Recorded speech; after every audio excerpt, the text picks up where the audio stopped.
جو والدین غصے سے بچوں کو دبانے کی کوشش کرتے ہیں نا، وہ کبھی بھی بچوں کی اچھی تربیت نہیں کر سکتے۔ اچھی تربیت کے لیے ضروری ہے کہ اچھی کمیونیکیشن ہو، بات چیت ہو۔ جن کے بچے ڈرگز میں پڑ جاتے ہیں، جن کے بچے دوسری کسی ایڈکشن میں لگ جاتے ہیں، موبائل ایڈکشن ہو یا کوئی بھی ہو، ان میں زیادہ تر وجوہات یہی ہے کہ ان بچوں کی اپنے والدین سے بات چیت نہیں ہے، بیٹے کی اپنے والد سے گفتگو نہیں ہوتی ہے، کوالٹی ٹائم ہی نہیں ملتا، تو پھر لامحالہ وہ کسی اور سے بات کرے گا، وہ اپنے دوست سے بات کرے گا، وہ دیگر لوگوں کے پاس جائے گا، اپنے ماموں سے یا جو اس کو پسند آئے گا اس سے بات کرے گا۔ اگر بچے ضد کر رہے ہیں تو آپ ان کو سمجھائیں۔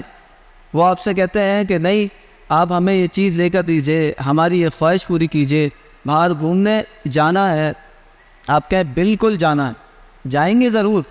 مگر ابھی بہتر نہیں ہے، ابھی یہ کام ضروری ہے، جائیں گے ضرور، یہ کام کریں گے ضرور، میں آپ کو لے کر ضرور دوں گا، مگر ابھی بہتر نہیں ہے۔ جب آپ اپنے آپ کو اتنا ڈیولپ کر لیں گے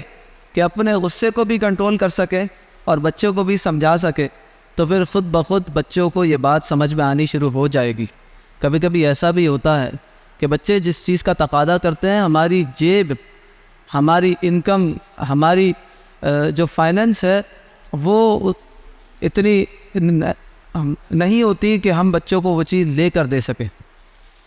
تو بچوں کو یہ بات بھی سمجھائی جائے کہ بیٹا ابھی نہیں خریدیں گے، ابھی ہمارے پاس ہے نہیں، انشاءاللہ جب ہوگا ہم آپ کو ضرور خرید کے دیں گے، ابھی آپ کے لیے بہتر بھی نہیں ہے۔ اور ان کو یہ تصور پیدا کرے کہ جب آپ کے لیے بہتر ہوگا تو انشاءاللہ میں آپ کو ضرور لے کر دوں گا، جب آپ کے لیے بہتر ہوگا میں آپ کو لے کر دوں گا۔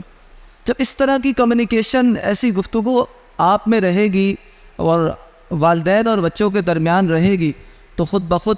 بچے جو ہیں وہ اچھی تربیت حاصل کریں گے۔